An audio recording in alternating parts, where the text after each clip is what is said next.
We have mountains that look like they were painted, deserts that fill with blue lagoons, trees that look like they belong on another planet, and places where the ground reflects the sky so perfectly that the horizon almost disappears. None of these are CGI. So in this video, I'm going to count down 10 places on Earth that look completely unreal. Number 10. Giant's Causeway. Number 10. Giant's Causeway. It looks like someone cut tens of thousands of stone columns, fitted them together, and then left the whole thing sitting on the coast. But nobody built this. This is the Giant's Causeway, on the north coast of Northern Ireland, where roughly 40,000 basalt columns form what looks like a giant stone pavement running from the cliffs toward the sea. Most of the columns have 5, 6, or 7 sides, and some are so regular that from a distance they barely look natural.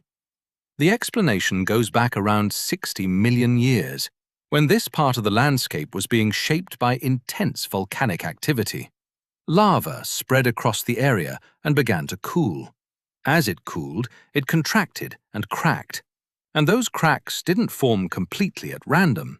Under the right conditions, cooling basalt can fracture into repeating polygonal patterns. The cracks continued downward as the lava cooled, eventually producing the long stone columns that are exposed here today. Some rise more than 10 meters high. What makes the place especially strange is the scale. One hexagonal rock wouldn't look particularly unusual. 40,000 of them, packed together along the Atlantic coast, is a different story. For centuries, that appearance even helped inspire legends that the causeway had been built by the Irish giant Finn McCool. The geological explanation is less dramatic, but visually, it may be even harder to believe.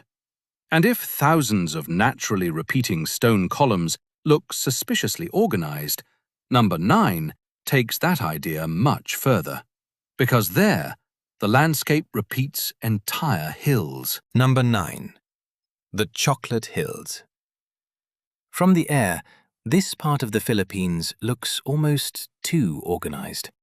Hundreds of rounded hills rise from the island of Bohol, each with a similar shape, similar height, and enough space between them to make the whole landscape look deliberately arranged. But once again, nobody designed this. These are the Chocolate Hills, a remarkable limestone landscape spread across several towns in central Bohol. And despite the name, there's no chocolate involved. For much of the year, the hills are covered in green grass. During the dry season, that grass turns brown, and from a distance, the landscape starts to resemble rows of chocolate drops. The shape is the more interesting part. These hills are made largely of limestone that formed from ancient marine deposits. Over enormous periods of time, uplift brought that limestone above sea level, while rainwater and erosion gradually dissolved and reshaped the rock. What remained were the rounded hills visible today. There are well over 1,000 of them, and that's what makes the view so strange. One rounded limestone hill is easy enough to explain, but when the same basic form appears again and again across the landscape, your brain starts looking for a pattern somebody intentionally created. There isn't one. It's geology, working slowly enough that no human being could ever watch the process from beginning to end. But number 8 looks even less natural. Because there, it isn't the shape of the mountains that seems impossible, it's their color. Number 8. Zhangye Danxia. At first glance, these mountains look like someone painted them. Bands of red, orange, yellow, and pale gray run across the slopes, sometimes in clean stripes, and sometimes folded into patterns that seem almost too colorful to be natural. But the color is in the rock itself. This is Zhangye Danxia in northwestern China, where layers of sandstone and other sedimentary rock have been exposed across a landscape shaped over millions of years. The basic process started with something surprisingly ordinary: sediment. Layer after layer accumulated over enormous stretches of time. Different minerals within those layers produce different colors, with iron-rich material responsible for many of the reds that dominate the landscape. Then the ground changed. Tectonic forces uplifted and tilted the rock, while wind, rain, and erosion slowly stripped away the softer material. Instead of hiding the ancient layers underground, erosion put them on display. And that's why the mountains can look striped. Some photographs online push the colors much harder than they appear in normal conditions. But even without extreme saturation, the bands are clearly visible, especially when low sunlight increases the contrast across the slopes. That's what makes Zhangye so unusual. The landscape doesn't need digital effects to look edited. Geology already did most of the work. But number 7 is stranger for a completely different reason. This time, forget the mountains. It's the living things growing on them that look like they belong somewhere other than Earth. Number 7. Socotra. If you landed here without knowing where you were, the plants might be the first clue that something is different.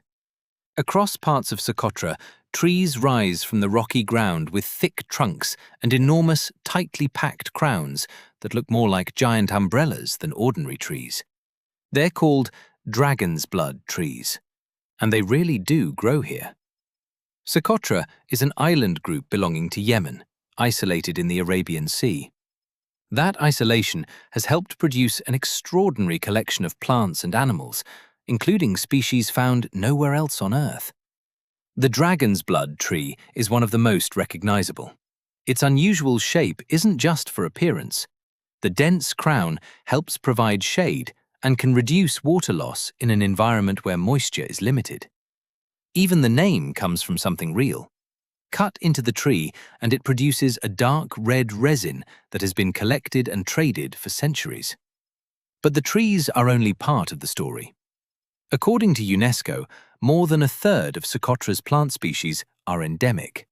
In other words, hundreds of species growing here occur naturally nowhere else. That helps explain why footage from Socotra can feel less like a normal landscape and more like a reconstruction of some lost ecosystem. Except it isn't lost. It's still here. And number 6 manages the same trick without unusual plants at all. From a distance, its mountainside appears to be covered in frozen white pools. But this isn't ice. Number 6. Pamukkale. From a distance, Pamukkale looks like a mountainside covered in snow. Get closer, and it becomes even stranger. White terraces step down the slope, filled with shallow pools of water that can appear bright blue against the almost completely white ground. But despite the appearance, none of this is ice. Pamukkale is in southwestern Turkey, and the terraces are made of travertine, a form of calcium carbonate deposited by mineral-rich thermal water. The process is still happening.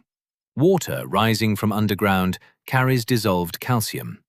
Once it reaches the surface, changes in temperature and chemistry cause some of those minerals to come out of the water and accumulate.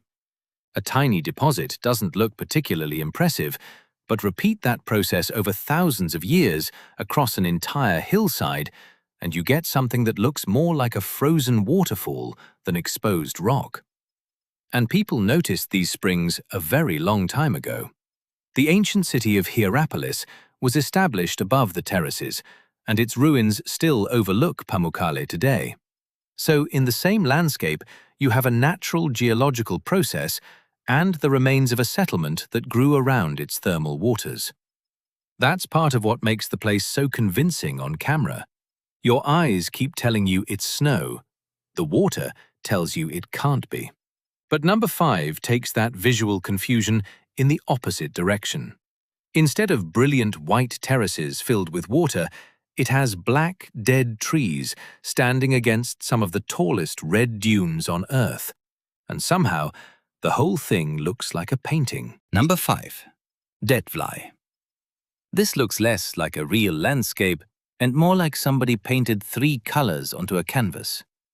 Black trees, white ground, red dunes. But all 3 are real.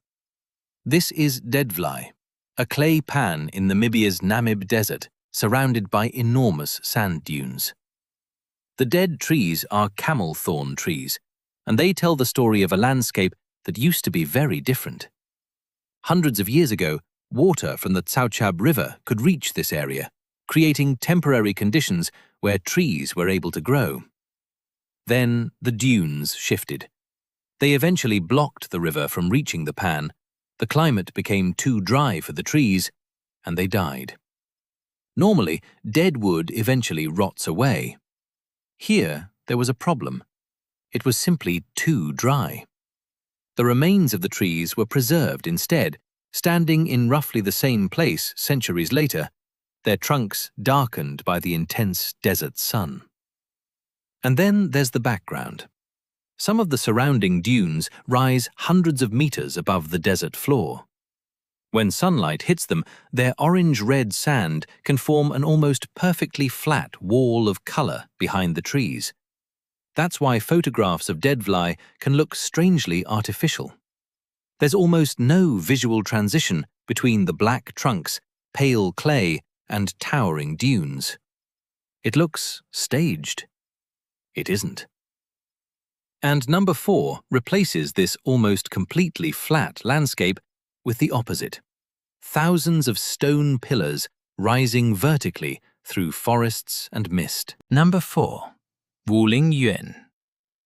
At first, these look like mountains. Then the camera gets closer, and you realize many of them are actually enormous stone pillars, separated from one another by deep ravines and rising almost vertically from the forest below. This is Wulingyuan in China's Hunan province, a landscape containing thousands of sandstone pillars and peaks. Some rise hundreds of meters into the air, and when clouds or mist settle into the valleys, the bases can disappear completely, leaving the upper sections seemingly suspended above the forest. But these formations weren't pushed out of the ground as individual towers. They are what remains after an enormous mass of rock was slowly broken apart. Water entered fractures in the sandstone. Weathering widened them. Streams and erosion removed material from the surrounding landscape, while harder sections survived. Given enough time, valleys became deeper, and the remaining rock became increasingly isolated. Eventually, you get pillars, thousands of them. And that's the scale photographs don't always communicate. You're not looking at a handful of unusual formations positioned conveniently beside each other. The wider Wulingyuan landscape contains more than 3,000 narrow sandstone pillars and peaks.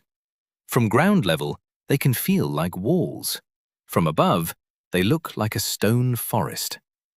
But number 3 may be even harder to understand from the air, because it appears to be an enormous white desert filled with thousands of bright blue lakes. And for part of every year, that's almost exactly what it becomes. Number 3. Lençóis Maranhenses. From above, this looks like a desert that somehow forgot deserts aren't supposed to have thousands of lakes. White sand dunes stretch toward the horizon, but between them are pools of blue and green water, sometimes repeating for kilometers.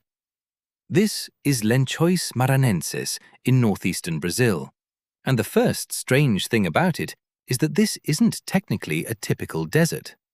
The region receives far more rainfall than most true deserts, but strong winds push enormous amounts of sand inland from the Atlantic coast, creating a vast field of dunes that can easily be mistaken for the Sahara.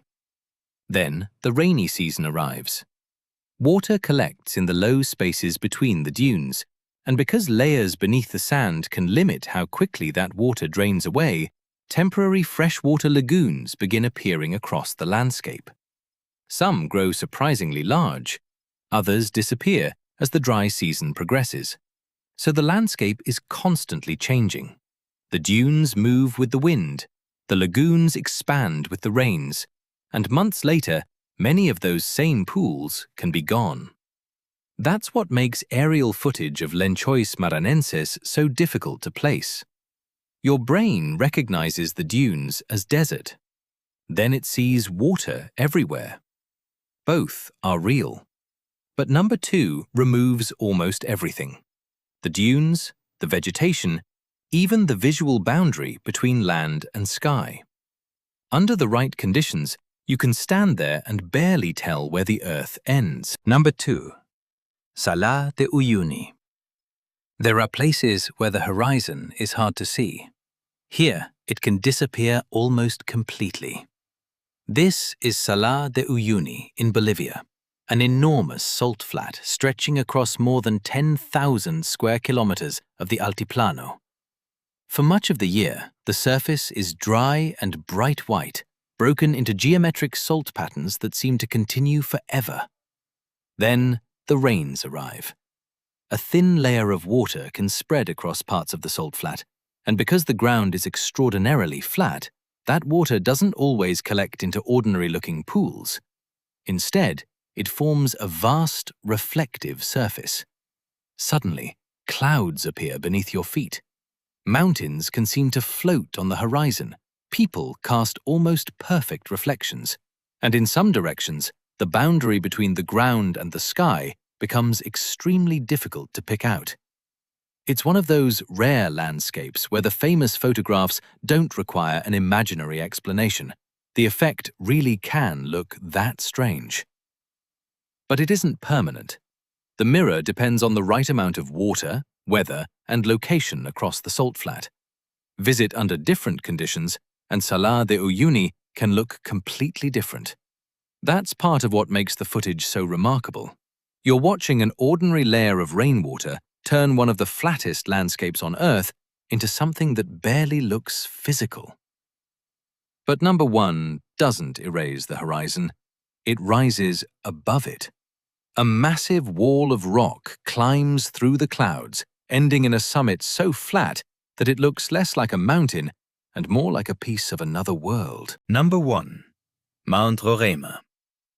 Most mountains rise toward a peak. This one looks like someone cut the top off. Mount Roraima is a massive tabletop mountain, or tepui, rising along the border region of Venezuela, Guyana, and Brazil. Its sheer cliffs climb hundreds of meters above the surrounding landscape before ending abruptly at a broad, remarkably flat summit. And when clouds gather around its base, the effect becomes almost ridiculous. The mountain appears to be floating. But Roraima isn't the remains of a volcano, and its strange shape wasn't created by some sudden geological event. It's part of an extremely ancient landscape. The mountain is built largely from sandstone. Over immense periods of time, erosion wore away the surrounding rock, while more resistant sections remained standing. What survived was this enormous, isolated plateau. And the top isn't the flat, empty surface it appears to be from below. Rainfall, erosion, and isolation have created a strange summit landscape of exposed rock formations, pools, valleys, and plant species adapted to conditions high above the surrounding lowlands. Water also pours from the edges after heavy rain, creating waterfalls that can drop directly from the cliffs and disappear into clouds below. That's what makes Roraima such a fitting number 1. Nothing about it requires CGI. The vertical walls are real. The tabletop summit is real. The waterfalls and clouds are real. And after 10 places that look as though somebody designed, painted, or digitally altered them, Mount Roraima is a good reminder of something much simpler. Earth doesn't need special effects to look completely unreal. So, which of these places look the most unreal to you? And is there somewhere we missed that deserves to be on this list? Let me know in the comments. If you enjoyed the video, leave a like and subscribe for more places, stories, and strange things from around the world. Thanks for watching, and I'll see you in the next one.